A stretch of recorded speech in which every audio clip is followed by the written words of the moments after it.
तो जो topic is Renaissance. Okay, pronunciation क्या होता है इसका? इसका प्रोनाउंसिएशन होता है Renaissance. Okay, it's a French word, French language का वर्ड है और इसका मतलब होता है रेनेसॉ। प्रोनाउंसिएशन होता है इसका रेनेसॉ। ओके, अब इसका मीनिंग हम लोग देखते हैं। पहले जो वर्ड है उसको समझो। हम क्या पढ़ने वाले हैं? हम पढ़ने वाले हैं the Renaissance period. Okay, literature की बात कर रहे हैं। रेनेसॉ एक बड़ा ब्रॉड पीरियड है, हमें सिर्फ लिटरेचर के पोर्शन को देखना है। ओके, लिटरेचर में क्या इसका इफेक्ट होता है और वो सारी चीज़ें 1500 से 1660 के अराउंड माना जाता है, बट इसके भी पहले था और इसके भी बाद था। ओके, इसके पहले और इसके बाद तक देखा गया। ऑल्सो कॉल्ड एलिजाबेथन एज, इसको हम लोग लिटरेचर में एलिजाबेथन एज भी बोलते हैं, बिकॉज यहाँ पर एलिजाबेथ फर्स्ट जो है उसका बहुत ज़्यादा डोमिनेंस देखने को मिलता है। और साथ ही में एज ऑफ शेक्सपियर भी इसको हम लोग कहते हैं। शेक्सपियर क्यों कहते हैं एज ऑफ शेक्सपियर? एग्जैक्टली, बहुत सारे ड्रामाज उन्होंने यहाँ पर लिखे हैं। Next, known as the golden age of English literature. English literature की गोल्डन एज इसको कहा जाता है, बिकॉज बहुत सारे लिटरेरी वर्क्स यहाँ पर लिखे गए। ओके, तो इसको हम लोग समझते हैं। अब मैं थोड़ा सा इसका बैकग्राउंड आपको समझा देता हूँ यहीं से, है ना। तो रेनेसो वाज अ पीरियड जहाँ पर बहुत सारी चीज़ें नई आने लगी। नई इन द सेंस कि पहले क्या होता था? पहले जो डोमिनेंस था वो था आपके चर्च का या फिर रिलीजन का। क्रिश्चियनिटी का डोमिनेंस सबसे ज़्यादा था। क्रिश्चियनिटी में जो चर्च होता है वो सबसे हेड था। वहाँ पर चर्च ने जो बातें कह दी वही हमें माननी पड़ती थी। चर्च अगर कह देता कि ये चीज़ ऐसी है तो वो वैसे ही माननी पड़ती है, खुद के थॉट्स आप प्रोड्यूस नहीं कर सकते थे। तो सेंटर क्या था पूरे यूनिवर्स का? के हिसाब से चर्च था और रिलीजन था। ठीक है, बाद में क्या हुआ? धीरे धीरे लोगों को पता लगने लगा नहीं यार, ह्यूमन भी इंपॉर्टेंट है, आर्ट भी इंपॉर्टेंट है, लिटरेचर भी इंपॉर्टेंट है। ओके, ह्यूमन के थॉट्स, ह्यूमन की ब्यूटी और बहुत सारी चीज़ें जो है वो भी इंपॉर्टेंट है। तो बाद में जो सेंटर बना सभी चीज़ों का वो कौन बना? ह्यूमन बना। तो एक जो शिफ्ट था रिलीजन से ह्यूमन तक का, उसको कहा जाता है रेनेसॉ। ओके, रेनेसॉ किसको कहा गया? पहले केंद्र कौन था सब चीज़ों का? Religion, church, God. उसके बाद कौन बना? ह्यूमन। तो जो शिफ्ट था चर्च से लेकर ह्यूमन तक का, उसको क्या कहा गया? रेनेसो कहा गया। ओके, अब रेनेसो जो वर्ड है इसका एक्चुअल जो मीनिंग होता है, लिटरल मीनिंग, वो होता है रीबर्थ। क्या होता है? रीबर्थ मतलब पुनर्जागरण। पहले भी इंसान जो है जागा है, इंसान का जन्म हुआ है, लेकिन जब से इंसान का जन्म हुआ था वो रिलीजन रिलीजन रिलीजन गाया जा रहा था। लेकिन अब जब इंसान जागा वापस से, जब इंसान का वापस से जन्म हुआ, तो वो ह्यूमन को इंपॉर्टेंस देने लगा, इसलिए इसको क्या कहा गया? रीबर्थ। तो रीबर्थ हम इसको कहने लगे। तो ये इसके टाइटल्स हो गए। रेनेसो पीरियड कह सकते हैं हम, एलिजाबेथन एज कह सकते हैं, एज ऑफ शेक्सपियर कह सकते हैं और golden age of English literature कह सकते हैं। ये इसके टाइटल्स हैं। नाउ बैकग्राउंड क्या था देखो। After the middle age, middle ages के बाद, मिडिल एजेस मतलब वो टाइम जब बहुत ज़्यादा जो है वो चर्च का डोमिनेंस था, क्रिश्चियनिटी का डोमिनेंस था। उसके बाद Europe experience the Renaissance. Europe ने क्या एक्सपीरियंस किया? रेनेसॉ एक्सपीरियंस किया। मीनिंग रीबर्थ, जिसका मतलब क्या होता है? रीबर्थ, पुनर्जन्म या फिर रिवाइवल, पुनर्जागरण। ठीक है, अवेयरनेस आना, वापस से अवेयरनेस आना, ऐसा कुछ। जो किस चीज़ का पुनर्जागरण था, पुनर्जन्म था? लर्निंग का, आर्ट का, क्लासिकल नॉलेज का। तो लर्निंग, आर्ट, क्लासिकल नॉलेज को वापस से बढ़ाया जाने लगा। ठीक है, देखो आगे।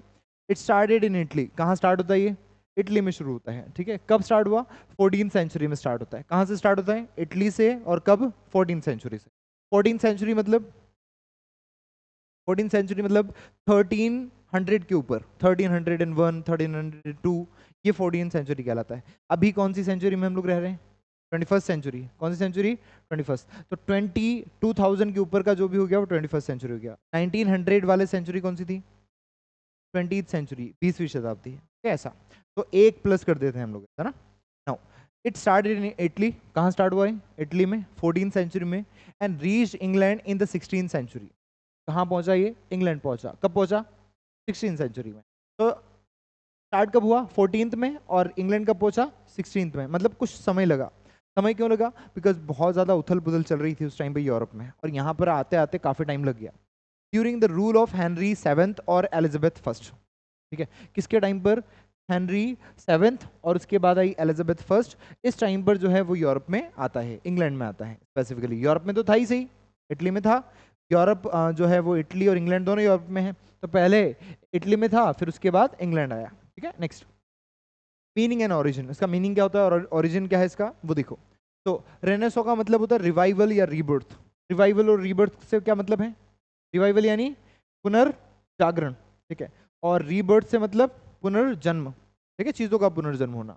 तो रिवाइवल और rebirth after middle ages, middle ages के बाद स्टार्ट होता है ना। बिगैन इन इटली। कहाँ स्टार्ट हुआ? इटली में स्टार्ट हुआ। इटली में किसने स्टार्ट किया? जो फेमस पर्सन और पर्सनालिटीज थी वो थे दांते, बोकेशियो और पेट्रार्क। दांते, बोकेशियो और पेट्रार्क। अब दांते और बोकेशियो तो हिस्ट्री में इंपॉर्टेंस रखते हैं, लेकिन पेट्रार्क हमारे लिटरेचर में इंपॉर्टेंस रखते हैं। एग्जैक्टली, पेट्रार्कन सोनेट और वो सारी चीजें हम लोग इन्हीं के नाम पर पढ़ेंगे। ओके, सो दांते और बोकेशियो तो हिस्ट्री में जो है इंपॉर्टेंस रखते हैं, लेकिन पेट्रार्क हमारा लिटरेचर में इंपॉर्टेंस रखता है। लेकिन रेनेसो एक ऐसा पीरियड था जो हर एस्पेक्ट को प्रभावित करता है, इसलिए हम लोगों को उसको पूरे ब्रॉडर सेंस में पढ़ना पड़ रहा है। ओके, तो इंट्रोडक्शन हम लोग ब्रॉडर सेंस में देखेंगे, फिर बाद में हम लोग लिटरेचर में चले जाएंगे। इटली में स्टार्ट हुआ, दांते, बोकेशियो और पेट्रार्क जो है प्रोमिनेंट फिगर्स थे जिनकी वजह से स्टार्ट होता है। Next, spread to England during Elizabethan period. किस टाइम पर आता है? Elizabethan period. एलिजाबेथन पीरियड कौन सा?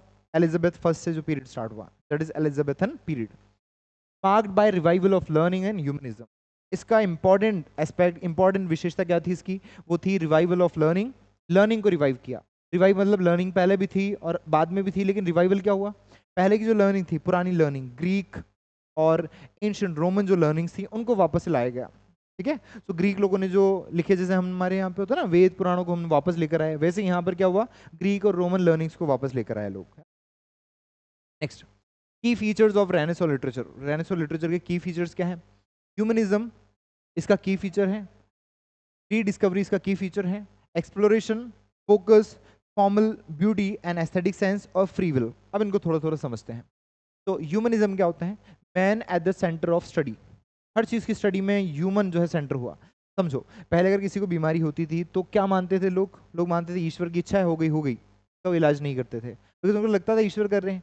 तो बाद में पता चला अगर ह्यूमन को स्टडी करें तो हम इलाज भी कर सकते हैं। ठीक है, तो सब चीज़ों में ह्यूमन को सेंटर माना गया बाद में। Rediscovery of Greece and Rome classics, मतलब जो क्लासिक लिटरेचर था, रोमन लिटरेचर जो लिखा गया, ग्रीक लिटरेचर जो लिखा गया, उसको वापस से रीडिस्कवर किया उन्होंने, वापस से खोजा और वापस से उनको स्टडी करना स्टार्ट किया।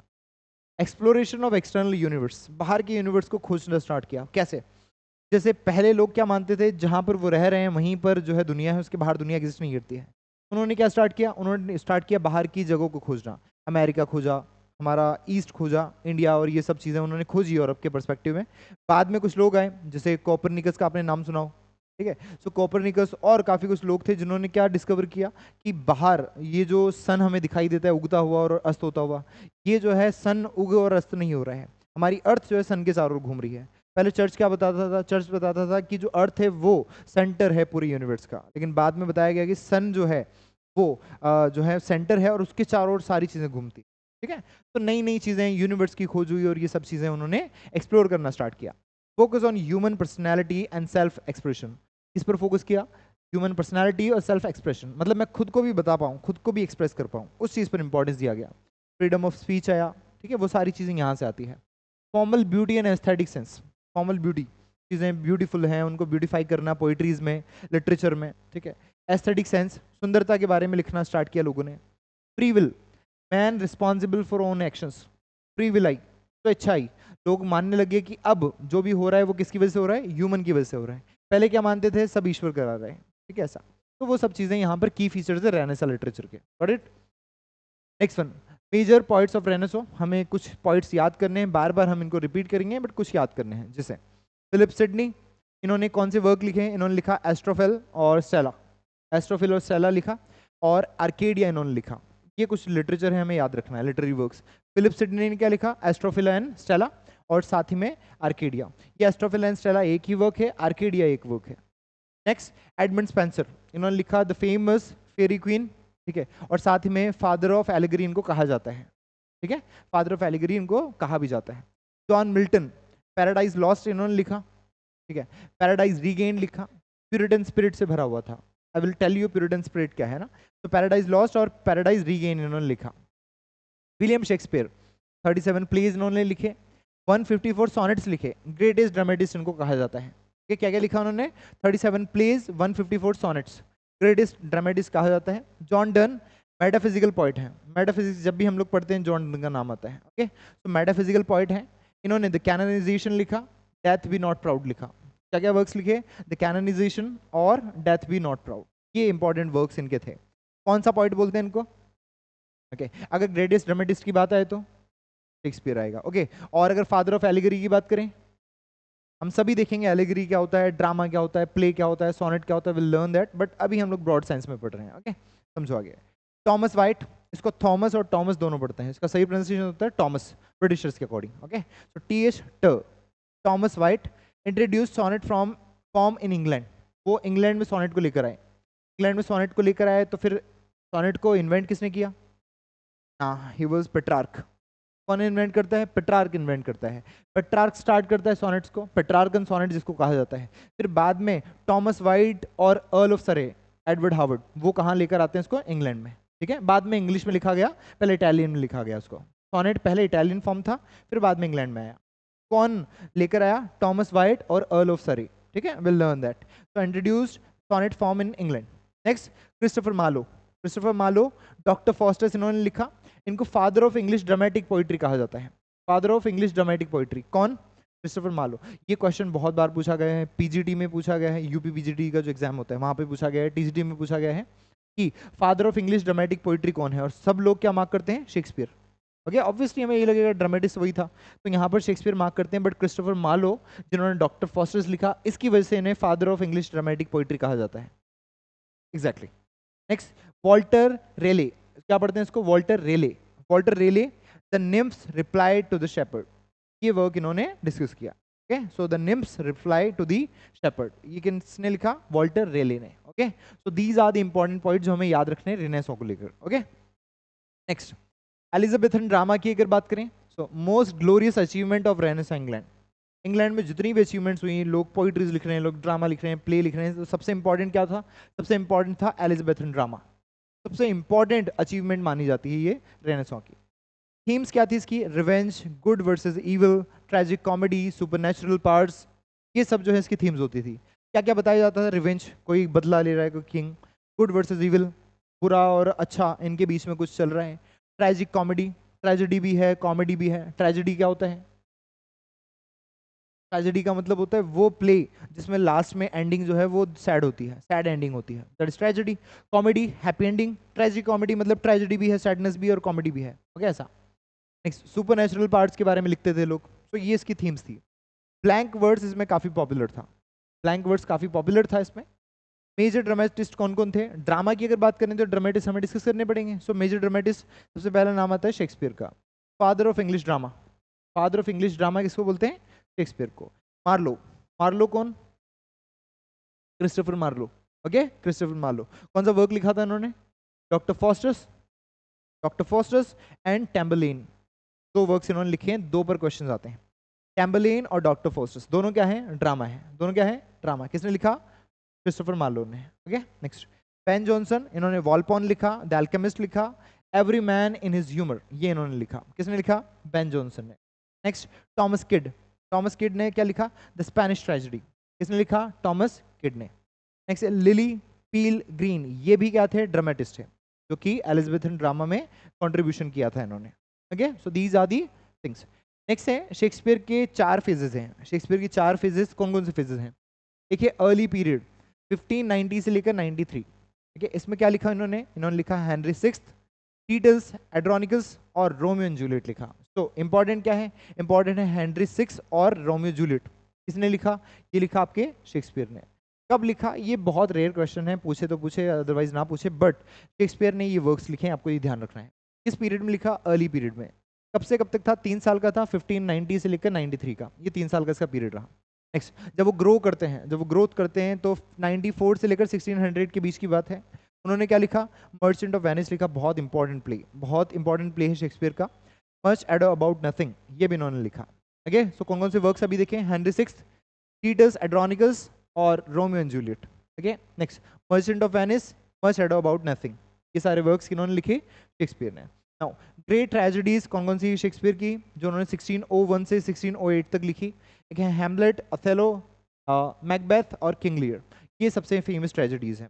ट्रेजेडीज मोस्ट इंपॉर्टेंट है, ये आपको याद रखनी ही है कि ये किसने लिखी। तो हैमलेट, अथेलो, मैकबेथ, किंग लियर कौन से जॉनरा में है? ये है ट्रेजेडी। क्या है ये? ट्रेजेडी। तो ट्रेजेडी कौन कौन सी है? अथेलो, मैकबेथ, किंग लियर और Hamlet. Exactly. Next, last place कौन कौन से थे जब वो मरने वाले थे, उसके आसपास उन्होंने कौन कौन से लिखे हैं? 1608 से 12 तक, द टेम्पेस्ट और विंटर्स टील, ये भी किसने लिखा? शेक्सपियर ने लिखा। Okay, so these are the things that you need to remember. Next आता है द प्यूरिटन एज.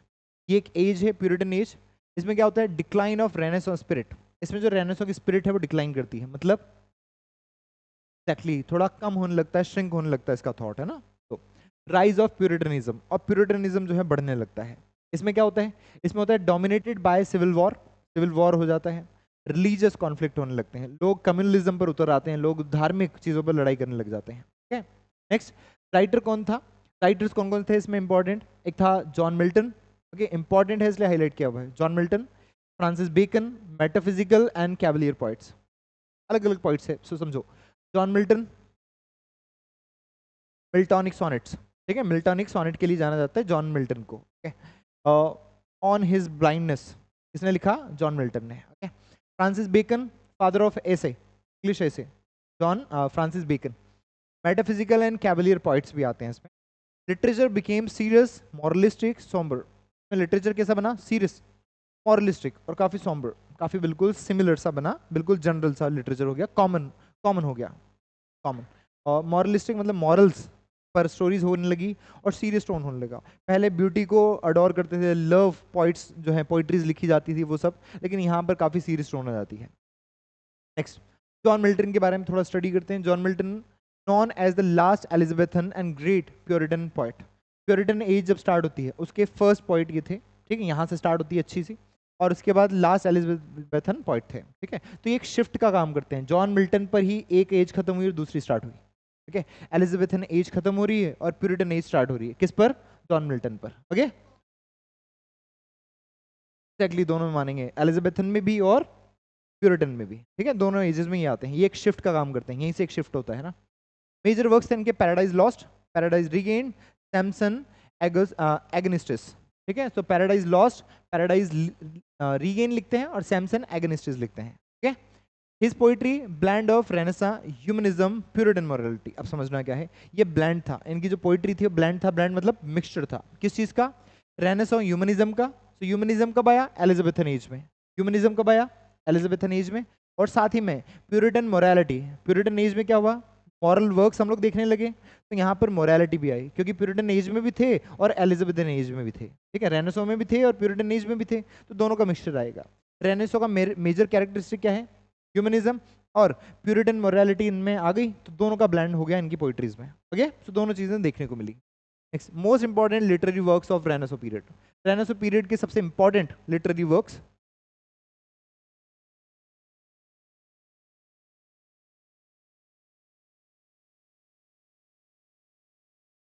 चलो देखो, तो most important literary works of Renaissance period. Okay, इसको देखो. The chronicles of English poets, ये कुछ करके एक वर्ड था, आप समझो. हॉलिनशेड्स क्रॉनिकल्स, एक वर्क का नाम है हॉलिनशेड का क्रॉनिकल. ओके, ये एक वर्क का नाम है, 1577 और 1587. ठीक है, 2 वॉल्यूम्स. फुल नेम क्या था इसका, रैफल हॉलिनशेड्स. वर्क, एक पर्सन का नाम था रैफल हॉलिनशेड. उन्होंने क्या लिखा, क्रॉनिकल्स ऑफ इंग्लैंड लिखा, स्कॉटलैंड एंड आयरलैंड. ये एक वर्क लिखा उन्होंने, ये पूरे वर्क का नाम है. क्रॉनिकल्स का मतलब होता है एक क्रमावधि या फिर क्रमांक. मतलब क्या होता है, इतिहास के हिसाब से हम लोग किसी वर्क को लिख रहे हैं, किसी चीज़ को लिख रहे हैं. जैसे मान लो पहले बाबर आया, फिर अकबर आया, और ये सब हम लोग लिख रहे हैं ना. Actually chronology. तो क्रॉनिकल्स का मतलब भी हो गया क्रोनोलॉजी लिखना. तो Raphael Holinshed's Chronicles of England, Scotland and Ireland, ये इसका पूरा नाम है. नेचर क्या था इस वर्क का, मैसिव हिस्टोरिकल रिकॉर्ड. ये एक मैसिव हिस्टोरिकल रिकॉर्ड था.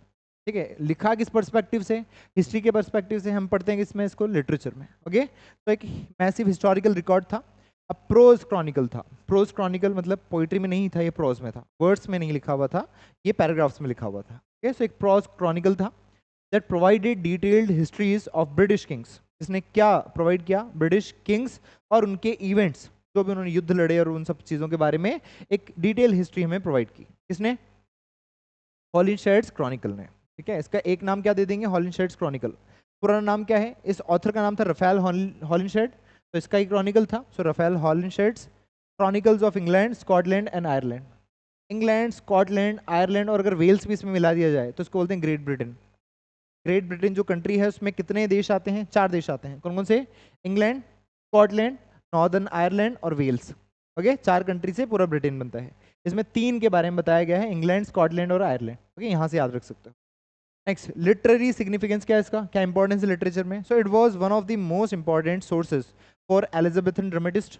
ये एक सबसे इंपॉर्टेंट सोर्स है किस चीज़ के बारे में? एलिजाबेथन ड्रामेटिस्ट के बारे में, कि एलिजाबेथन एरा में कौन कौन से ड्रामेटिस्ट थे, ठीक है, वो सब के बारे में। स्पेशली विलियम शेक्सपियर, स्पेशली हम किसके बारे में जानते हैं यहाँ पर? विलियम शेक्सपियर के बारे में। किसकी वजह से, किसके थ्रू जानते हैं हम लोग? हॉलिनशेड्स क्रॉनिकल्स के थ्रू। ओके, ये एक वर्क था जो किसने लिखा? रफेल हॉलिनशेड ने। किसने लिखा? रफेल हॉलिनशेड ने। टाइम क्या हो सकता है? 77 टू 87। कौन सा 87? 1587। कौन सा 77? 1577। Okay, just know that. Next, Shakespeare's plays inspired by Holinshed. अब हॉलिनशेड, ये जो हॉलिनशेड था, इससे इंस्पायर कुछ प्लेज भी थे शेक्सपियर के। देखो कौन कौन से। तो शेक्सपियर के प्ले हैं और स्टोरी सोर्स क्या है।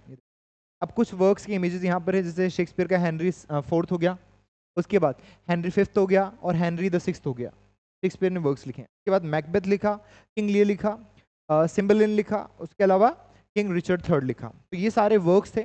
अब देखो, मैकबेथ जो है शेक्सपियर का, वो हॉलिनशेड के अकाउंट ऑफ किंग मैकबेथ और स्कॉटलैंड से मिलता जुलता है, ठीक है। सो हॉलिनशेड ने अकाउंट लिखा किसके बारे में? King Macbeth of Scotland. Scotland का किंग था, मैकबेथ नाम था उसका, वहां से शेक्सपियर ने एक टाइटल उठाया यहाँ तक। क्लियर? ऐसा बताया जाता है।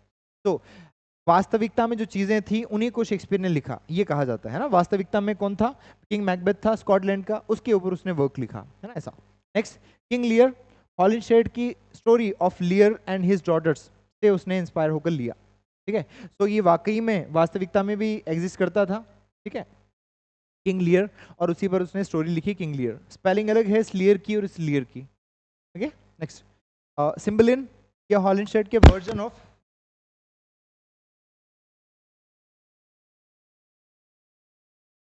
Hello hello hello hello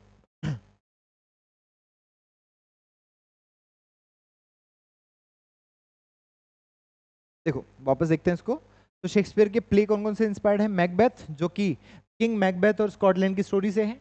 king Lear, Holinshed की स्टोरी कौन सी है? लियर और उसकी डॉटर्स की।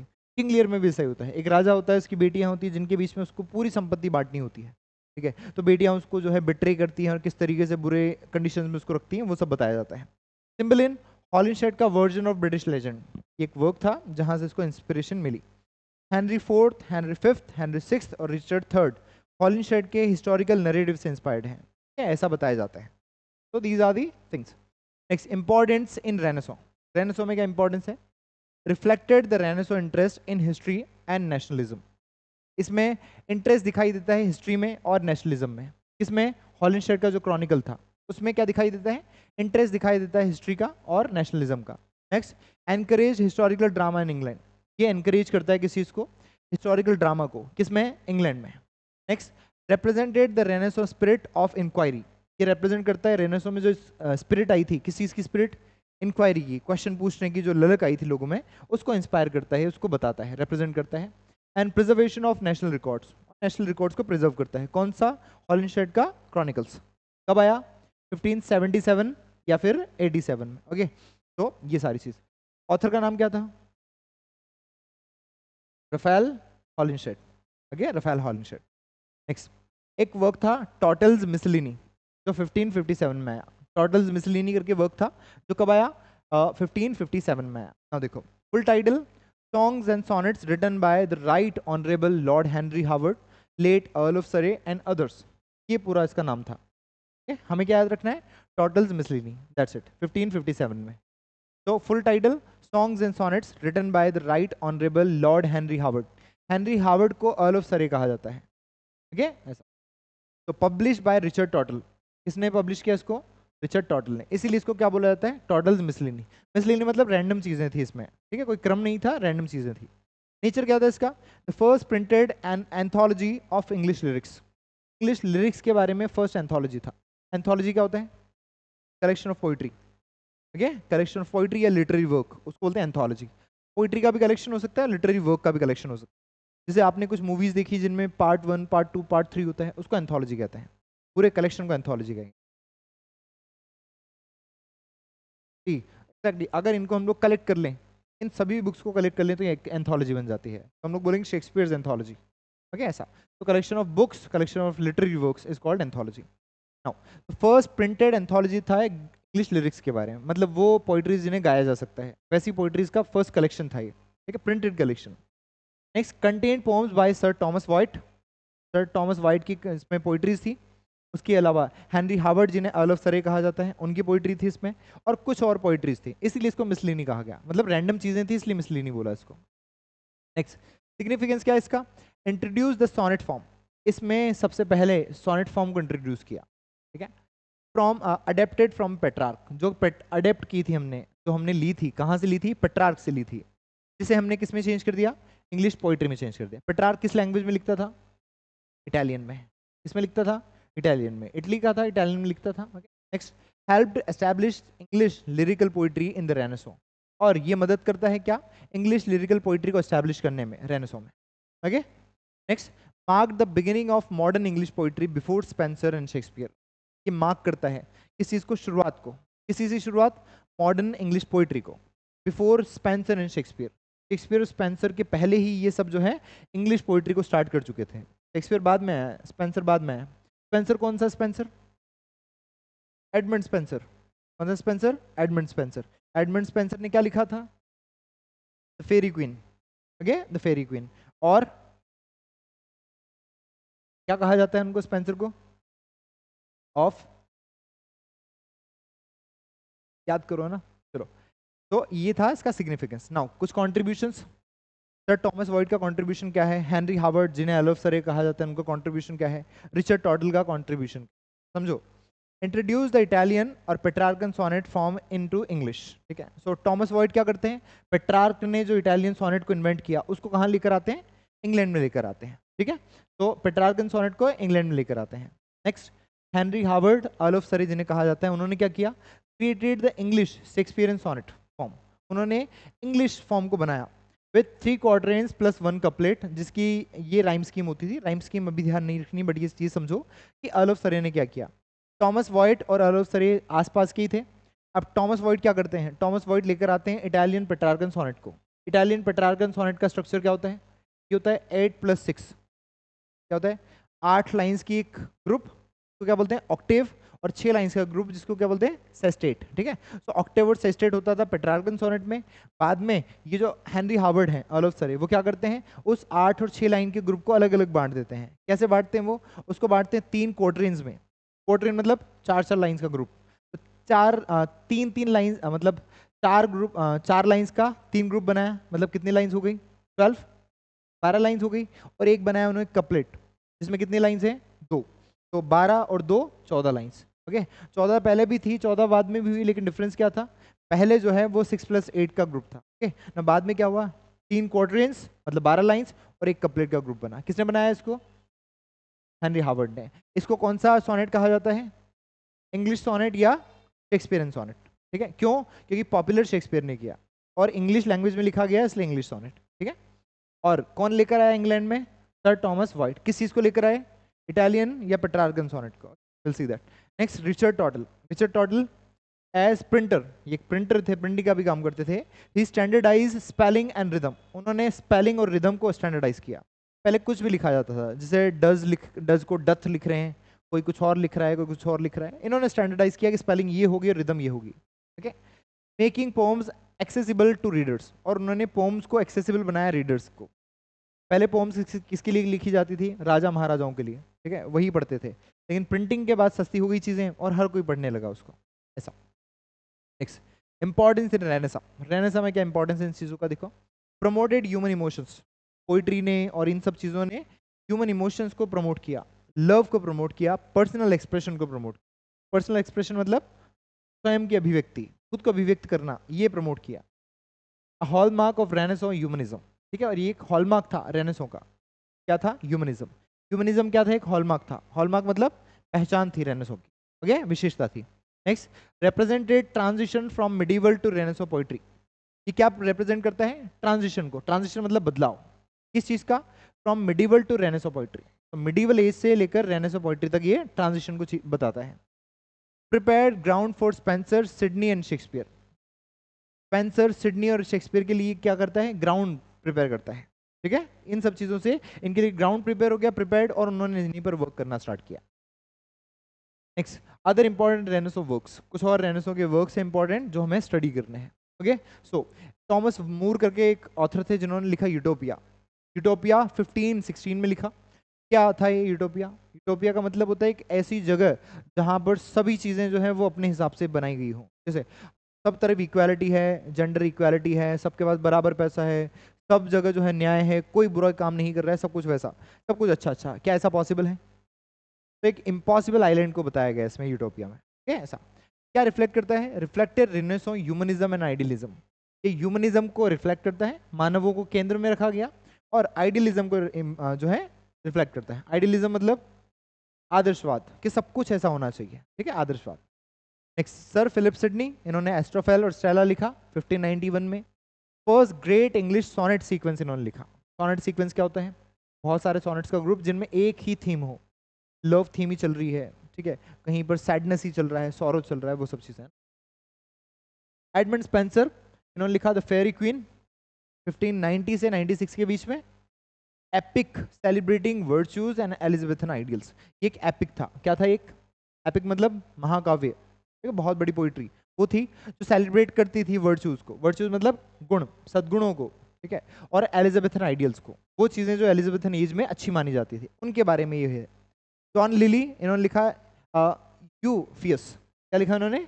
यूफियस। कब लिखा? 1578 में।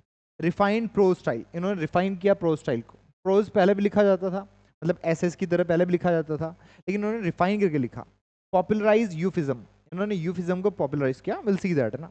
Now George Gascoigne, George Gascoigne, 100 Sundry Flowers, इन्होंने लिखा। ये 1573 में इन्होंने ये वर्क लिखा। Early English verse collection after Tottel, Tottel Miscellany के बाद दूसरा इंग्लिश कलेक्शन था ये, इंग्लिश वर्ड्स का। वर्ड्स मतलब पोइट्री, तो इंग्लिश पोइट्री का दूसरा कलेक्शन था इसके बाद, टोटल्स मिसलिनी के बाद। नेक्स्ट, हैक्लूड्स प्रिंसिपल नेविगेशंस, ठीक है, Hakluyt's Principal Navigations 1589, reflected geographical curiosity of Renaissance age, ठीक है। तो हैक्लूट वर्क मतलब पर्सन का नाम है, उसने क्या लिखा? प्रिंसिपल नेविगेशंस, ठीक है, जो क्या बताता है? ज्योग्राफिकल क्यूरियोसिटी को बताता है, यहाँ पर क्या है, यहाँ कौन सा देश है, ये सब चीज़ों को बताता है। ये रेनेसो एज में जो है ज्योग्राफिकल क्यूरियोसिटी को बताता है, इसलिए ये वर्क लिखा गया और इसमें सारी चीज़ें बताई गई। Now we have some summary points जो इंपॉर्टेंट चीज़ें हैं। हॉलिनशेड्स क्रॉनिकल्स मेन सोर्स है मैकबेथ और किंग लियर का। कौन सी चीज़? हॉलिनशेड्स क्रॉनिकल्स मेन सोर्स है मैकबेथ और किंग लियर के सोर्सेज को जानने का। Published in 1577, first 1587 second and large edition, ठीक है। इसकी बात कर रहे हैं हम लोग, हॉलिनशेड के क्रॉनिकल की बात कर रहे हैं। Tottel's Miscellany published in 1557 by Richard Tottel, किसने पब्लिश किया इसको? Richard total. रिचर्ड टॉटल ने क्या पब्लिश किया? टॉटल्स मिसलिनी। कब किया? 1557 में। वाइट एंड सरे, कौन से वाइट? थॉमस वाइट, ओके, और सरे ऑल ऑफ सरे, ओके, एडवर्ड हार्वर्ड, ठीक है, उनकी बात हो रही है। तो इन्होंने क्या इंट्रोड्यूस किया? सोनेट्स इन इंग्लिश, इंग्लिश में सोनेट को इंट्रोड्यूस किया। वाइट ने क्या किया? पेट्रार्कन सोनेट जो इटालियन में लिखा जाता था उसको इंग्लैंड में लेकर आए। और ये जो हमारे पास अर्ल ऑफ सरे हैं, इन्होंने क्या किया? वो जो ऑक्टेव और सेस्टेट का पैटर्न था उसको चेंज कर दिया, 3 क्वार्टरेंस और 1 कपलेट में। नेक्स्ट, सरे क्रेडिटेड विद ब्लैंक वर्ड्स, सरे को क्रेडिट दिया जाता है किसको इन्वेंट करने का? ब्लैंक वर्ड्स को। Use later by Marlowe and Shakespeare, जो बाद में क्रिस्टोफर मार्लो और शेक्सपियर ने यूज किया। ब्लैंक वर्ड्स का मतलब वो वर्ड जो राइम नहीं करते हैं, ओके, वो वर्ड्स जो राइम नहीं कर रहे हैं, वो पोइट्री जो राइम नहीं करती है, दैट इज ब्लैंक वर्ड्स। किसने किया? मार्लो और शेक्सपियर ने इनको यूज किया। मार्लो कौन? Marlowe Christopher Marlowe. क्या लिखा इन्होंने? क्रिस्टोफर मार्लो ने क्या लिखा?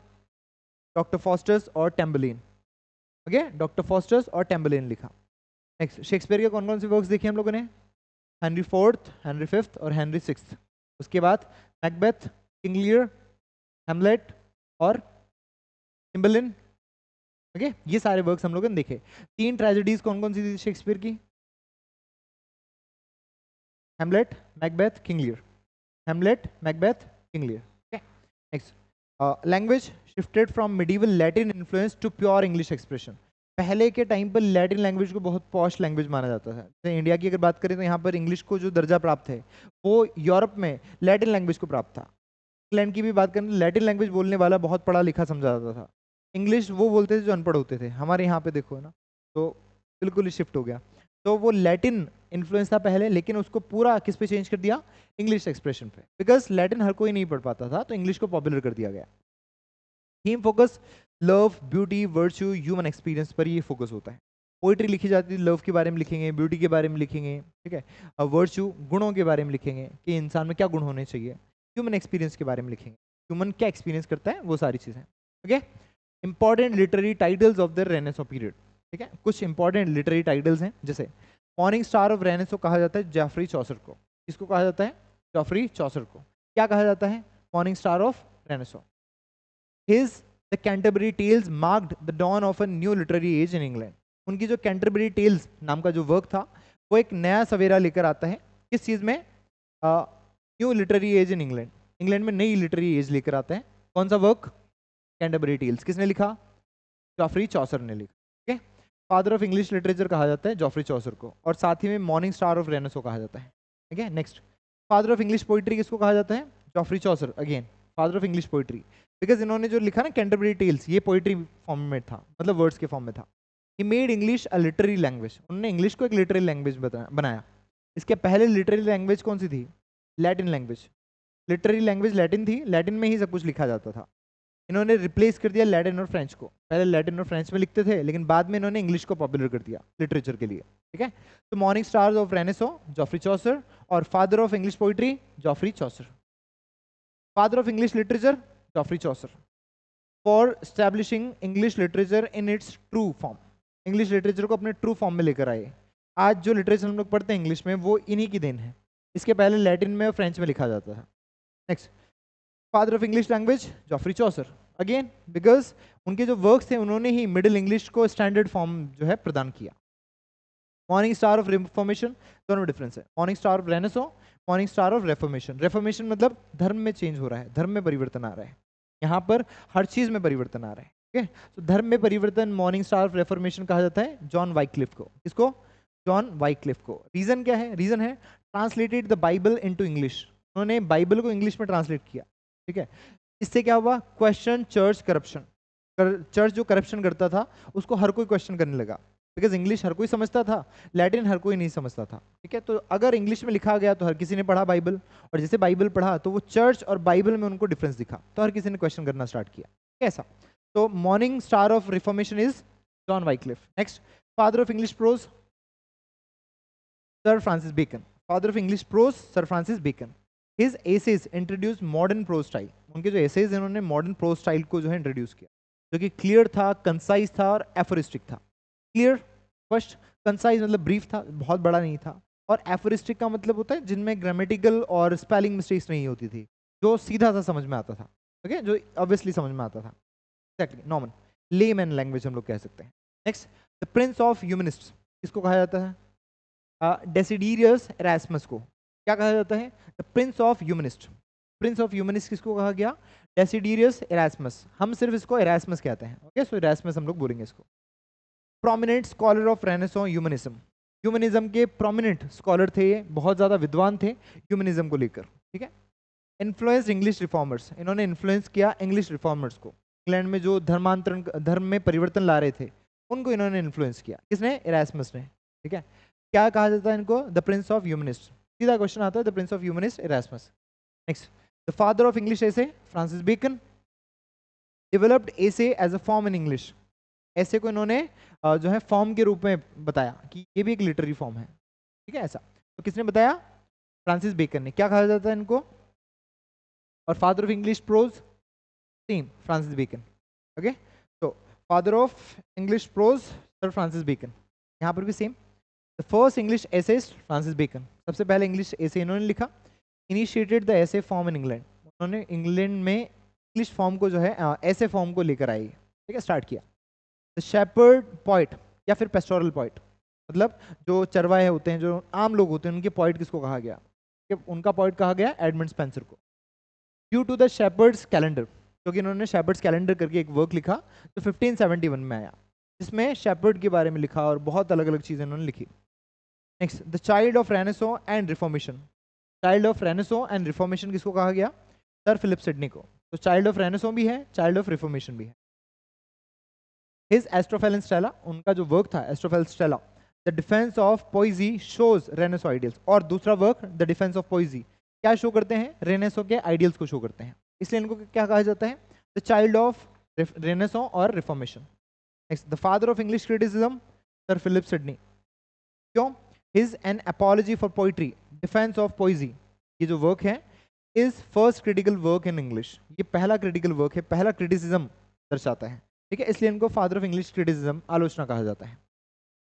द यूनिवर्सिटी विट्स, ये ग्रुप था जिसमें मार्लो, क्रिस्टोफर मार्लो, ग्रीन, पील और नैश, एक और पॉइंट आते हैं इसमें, उनका ग्रुप था जिसको क्या कहा जाता है, यूनिवर्सिटी विट्स कहा जाता है। ग्रुप ऑफ ड्रामेटिस्ट, किस चीज़ का ग्रुप था ये, ड्रामेटिस्ट लोगों का ग्रुप था, वो डेवलप ड्रामा बिफोर शेक्सपियर, जिन्होंने शेक्सपियर के पहले ड्रामा डेवलप कर लिया था, ठीक है। तो शेक्सपियर इंपॉर्टेंट पॉइंट है लेकिन अकेले नहीं है, शेक्सपियर के पहले भी यूनिवर्सिटी विट्स जो है ये चीज़ कर चुके हैं, और मार्लो को शेक्सपियर से ज़्यादा रिफाइंड ड्रामेटिस्ट बताया जाता है, ओके, तो ऐसा।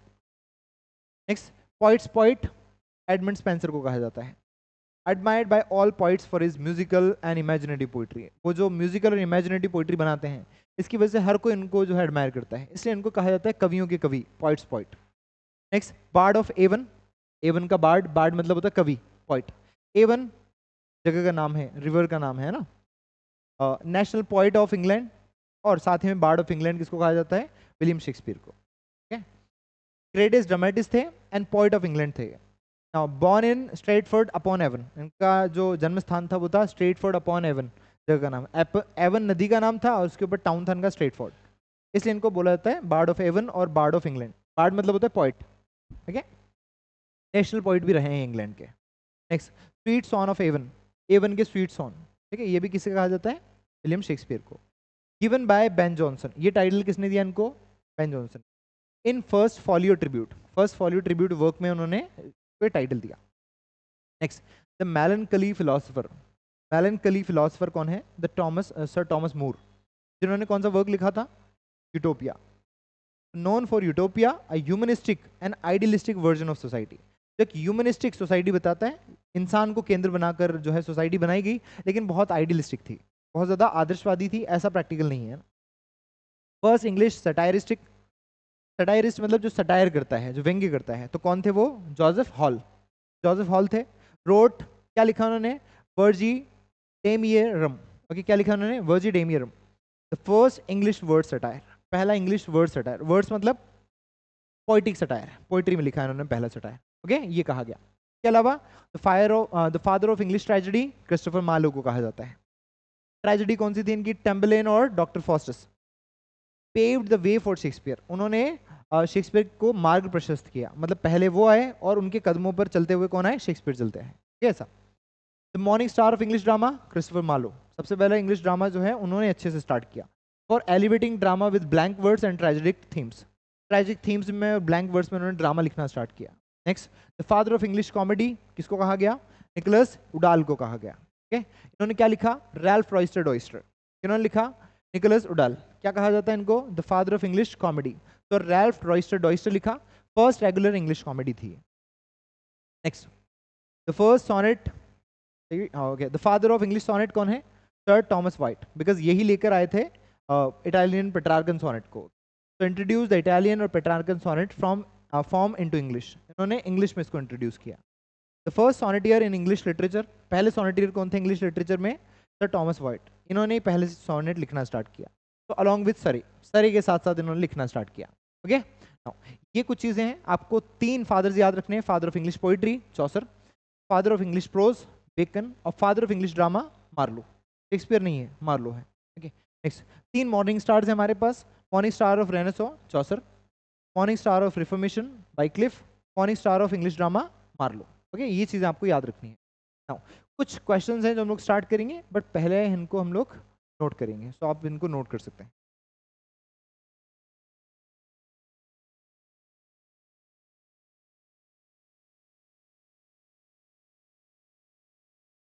ओके,